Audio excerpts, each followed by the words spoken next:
Thanks everyone for tuning in. You are listening to the CyberSec sessions. Today I'm here with Jake Bernard's Field CISO anecdotes. Thanks so much, first of all, for volunteering some of your time today. No, thanks for having me, James. Always a pleasure to get to chat all things security. So no, happy to be here. Indeed. So to start off for the audience, could you explain what anecdotes does and how it sort of approaches security in general? So anecdotes summed up will be GRC or compliance automation. What that means to layman's terms is that we have these days complex requirements around regulatory frameworks for security and other things, right?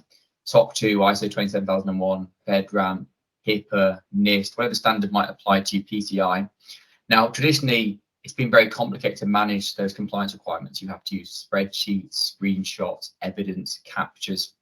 What we do is facilitate people to automate that process by plugging into the applications in their stack, to effectively draw that data through and provide real-time, all-the-time compliance. Now, beyond that, what that enables you to do is to have data-driven compliance. So what that means is that you're not only able to show to an auditor or a customer or potential customer in real time, here's my posture. You're able to say, how should I deploy my resources, people and financial? What are my real risks and how do I best use the capital that I have to best improve and mature the posture of my business? So what we see is an ability to help enterprise, mid-market enterprise businesses who already have established and robust compliance programs to automate and improve that, to enable people in their GRC teams and or other roles to stop doing the menial tasks that they hate doing and start focusing on the things that add real value that they enjoy doing. And we're a facilitator, if you like. Fantastic. It's definitely an interesting an approach to things, and I'm sure there's a lot of people out there that will find that extremely useful, getting around some of that admin. And your role then within the team is Field CISO. So there's a lot of debate around what a CISO is at the moment, what they should do. But could you run me through and run the audience through what a Field CISO is and how it all works? It's a difficult one. We're still shaking this out of the tree, and to a degree, it's become a bit of a dirty word. There are kind of two types of Field CISO right now. There are those that are effectively AEs with fancy titles. And there are those of us who come from a background of being multiple time CISOs, advisors to the security space, VCISOs, consultants, pen testers in my case, who have significant knowledge and experience in this space. What does that actually mean from a role perspective? With facilitators. You generally find them in SaaS security companies, so people selling a security product to an enterprise market or to an SMB market. And I connect the dots, if you like, right? I will help us to identify new ways to go to market, to build pipe, the problem that every company has. I'll help us to take CISOs and customers or wherever our target ICP is through the journey of why our product adds value to how it actually implements. I'll work with our existing customers to look at how we can better improve the product for the functionality and features that they want, how we can better enhance their use of the product to deliver better business outcomes. I'll report back into the team and start working with marketing about how we speak to our audience, that are predominantly people like myself, how we develop and build our product in accordance with not just what our customers are asking for, but what we think they should be asking for. So in a nutshell, it's hard to explain. I think very much as like an internal advisor. My job is to make the dots connect and to help the business grow, while on one side helping us and improving our commercial stance and go-to-market motion. On the other side, ensuring that we deliver the product that best fits the gap that we're trying to fulfill. And doing that with the angle of having the experience of having been a CISO, been in the seat, in Anecdote's case, been a multiple time customer.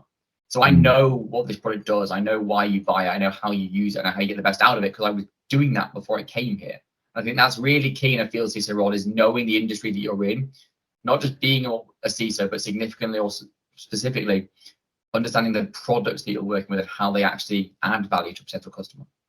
And with your technical background, then how much do you think that is useful in that role? I think it's credibility. I think there's two things. I think one is Field CISO shouldn't be revenue driven.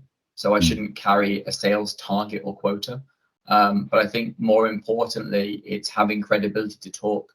So you can get a person who defines themselves as a solutions architect who in reality is a glorified solution engineer, knows how to implement our product, but doesn't know much about the wider sphere. I think the technical understanding is less about specific in the detail on the keys, And it's more about knowing how, in this case, GRC automation or compliance automation fits into a wider CISO's security portfolio.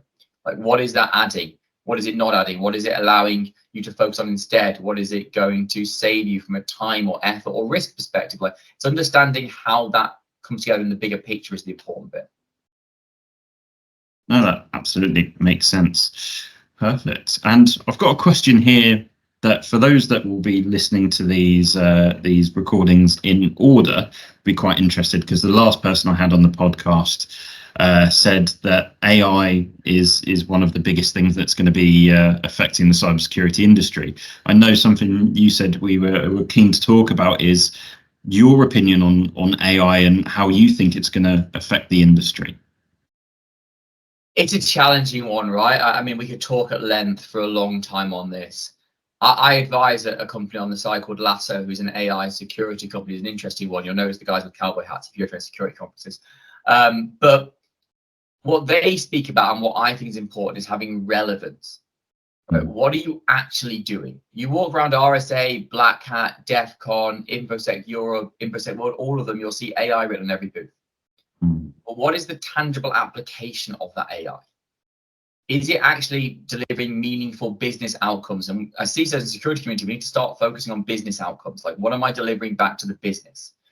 And I think that's often a problem, is most of the time it's not. Just saying faster, bigger, better, stronger, optimized and streamlined do not mean that you're using AI in a competent way. Just saying we're solving the AI security problem doesn't mean you're using AI in a competent way. We don't even really know what the attack vectors are yet, because there's been a few, yes, before someone pipes up and says there is, but there's been minimal to no real AI-based breaches of meaning, which means we don't really know what the common vectors are to protect against.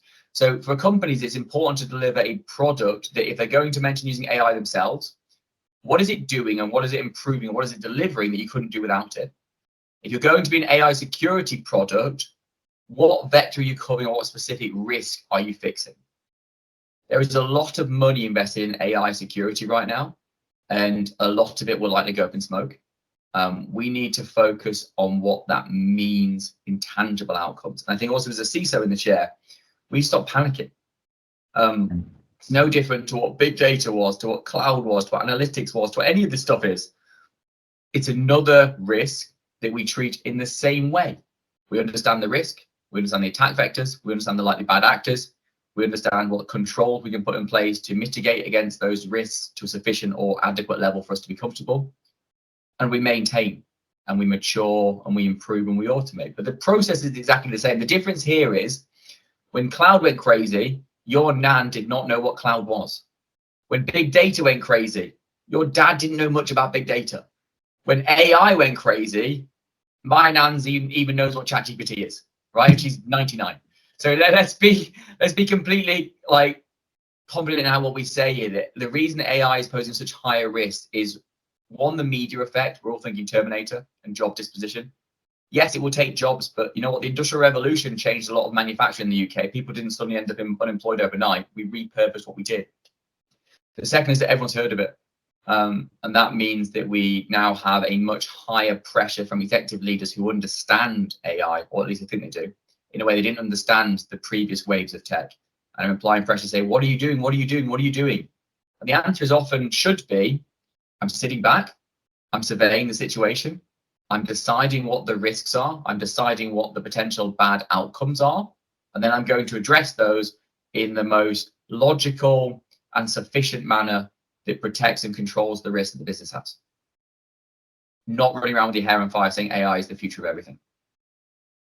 It's interesting, yeah, and you're absolutely right. I went to a conference last month, the Cloud and Cyber, and AI was all everyone's talking about, and it's exactly that, isn't it? How many of these companies are still going to be there? How many are jumping on? Because, and I think it goes down to the investment side as well, right? Yes, the CEOs, they know about AI, but the investors are like, I know if I invest in a company that's got AI in it, it will have that kind of recognition, at least maybe to get to the next round of funding or so that they can get out, they can cash out their chips and that side of things. It's also knowing what it is, right? As well, at a core fundamental level, you're talking about algorithms that produce insights or intelligence on an existing data set. And in some capabilities, they're able to respond to that data to draw further insights and intelligence from additional data, right? This is not revolutionary. It's been around, like IBM Watson was like 2011, 2012, and that wasn't new at the time. So this isn't new. Like if you look at us as a product, anecdotes.ai, right? We could say we're an AI product. What we're really doing is taking data from security applications, pulling it into a central repository and drawing insights and intelligence from that to present to you, to enable you, and with our own supportive technologies, to make educated decisions. That is AI-driven compliance.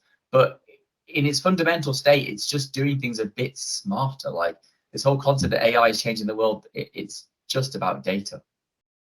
Yeah, totally agree. Fantastic.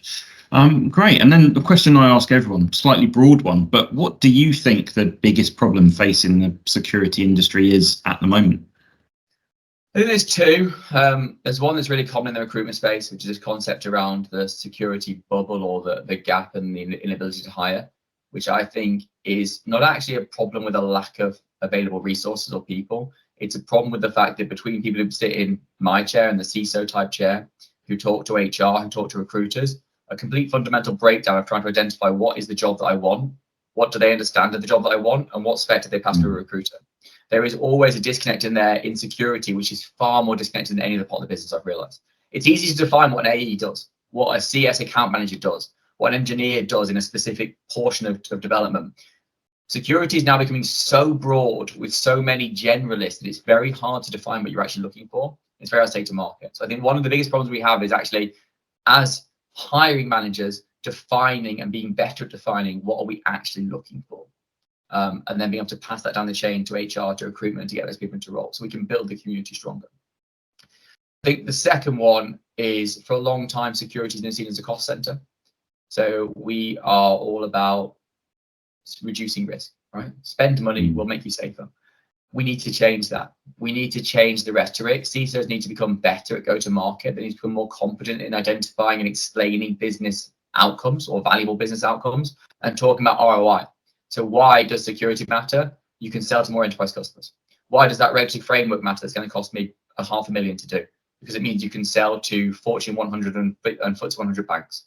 Why do I want to hire 4 more security people? Because you'll respond to questionnaires quicker and develop the sales cycle become faster. But there's so many different things that you can look at in terms of answering the question about why you should invest in security. But as leaders, we're often so enable or inept to actually explain that in financial and strategic terms that enable leadership to better understand it. I think managing to make that shift is fundamental to anyone's success as a security in the next 5 to 10 years. It makes sense, yeah. Talking in the language that CEOs understand best, right? If they're controlling the budget, you need to show how it's going to affect the business, not just because it's nice to have. Exactly. Yeah, exactly. Right. And then the last question, just that I ask everyone, what would you recommend to anyone at the moment that's trying to attract and then retain cyber talent in the industry? I think attracting is knowing what you want. I think a lot of the time that people cycle through jobs is because you didn't know what you want. I say famously, but at least with some knowledge, went into my last role and used to tell people that, like, recruiters, come and meet this guy.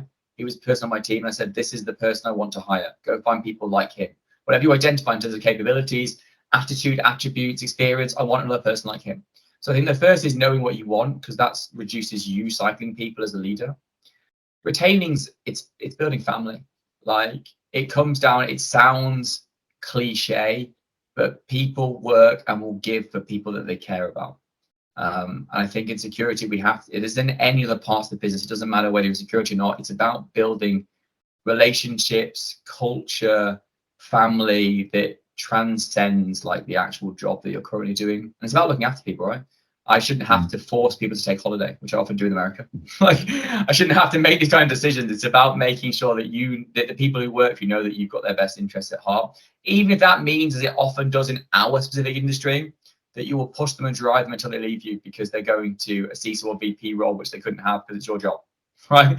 Like, that is the biggest compliment you can get as a security leader, is you drove someone to the level that they have to leave because they're now your peer. Perfect. No, that's a really great way of looking at it, and totally agree. You've got to build that culture. You've got to build that team, that team culture drives things forward. Fantastic. Well, Jake, thanks so much for your time. I think there's some really interesting points there that people will find interesting. Hope everyone's got something they can take away from this. If anyone that's listening wants to reach out to you about anything you've said today, what's the best way to get in touch with you? You can find me on LinkedIn pretty easily. I think I'm the only person with my name, Jake Bernardes, or you can send me an email at jake.bernardes@anecdotes.ai. And I'm happy to talk to anyone about anything. I find this an interesting industry. I think connecting and building networks is core to what's all that's seen together, right? It's community. Exactly that. Well, thanks again for your time. Cheers. Thanks for having us, James. Appreciate it.